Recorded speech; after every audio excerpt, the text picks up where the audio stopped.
Hello, എല്ലാവർക്കും നമസ്കാരം. അമ്മുകുട്ടിയാണ്. ഞാൻ ഇന്നുള്ളത് ബനശങ്കരിയിലാണ്. ബനശങ്കരിയിൽ ഒരു ഫേമസ് ആയിട്ട് ഈ ഒരു സ്ഥലത്തിന് ബനശങ്കരി എന്ന് പേര് വരാൻ തന്നെ കാരണമായിട്ടുള്ള ഒരു ടെമ്പിളിലാണ് കേട്ടോ. ഈ ടെമ്പിളിൻ്റെ പേരാണ് ബനശങ്കരി ക്ഷേത്രം അല്ലെങ്കിൽ വനശങ്കരി ക്ഷേത്രം എന്നറിയപ്പെടുന്നു. യഥാർത്ഥ സ്ഥലം, അതായത് ഈ അമ്പലം മുന്നേ ഉണ്ടായിരുന്നത് ബദാമിക്കടുത്തുള്ള ചോളച്ചഗുഡിലാണെങ്കിലും അതിനുശേഷം കെമ്പഗൗഡ എന്ന് പറയുന്ന നമ്മുടെ ബാംഗ്ലൂർ നഗരത്തിൻ്റെ ശില്പി ഇത് ബാംഗ്ലൂരിലെ മറ്റൊരു സ്ഥലത്തേക്ക് മാറ്റുകയും ആ സ്ഥലത്തിന് ബനശങ്കരി എന്ന പേര് ലഭിക്കുകയും ചെയ്തു ഈ അമ്പലം വന്നതോടുകൂടി.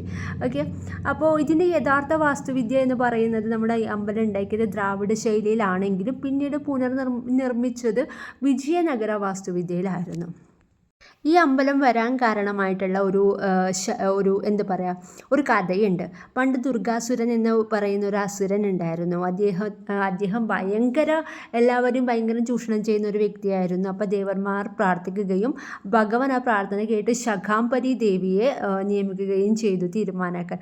അങ്ങനെ അഗ്നിയിൽ നിന്ന് ഉയർന്നു വന്ന ശകാംബരി ദേവി ഈ ദുർഗാസുരനുമായിട്ട് കഠിനമായ യുദ്ധത്തിൽ ഏർപ്പെടുകയും അവസാനം അസുരനെ കൊന്ന് സമാധാനം ഉണ്ടാക്കുകയും ചെയ്തു. ഓക്കെ, ഇതാണ് ഇതിൻ്റെ കഥ. ഈ ഒരു അമ്പലത്തിന് ഒരു മുഖമണ്ഡലം, ഒരു അർദ്ധമണ്ഡലം, അതുപോലെ ശ്രീകോവിലൊക്കെ ഉണ്ട്. കാരണം നല്ലൊരു അമ്പലം, കാരണം നമ്മൾ സാധാരണ നമ്മുടെ കേരളത്തിൽ കാണുന്ന ഒരു അമ്പലം പോലെയല്ല, ഒരു വ്യത്യാസമുള്ള ഒരു വ്യത്യസ്തതയുള്ള ഒരു അമ്പലം കേട്ടോ. നിങ്ങൾ പോയി കഴിഞ്ഞാൽ നിങ്ങൾക്ക് മനസ്സിലാവും.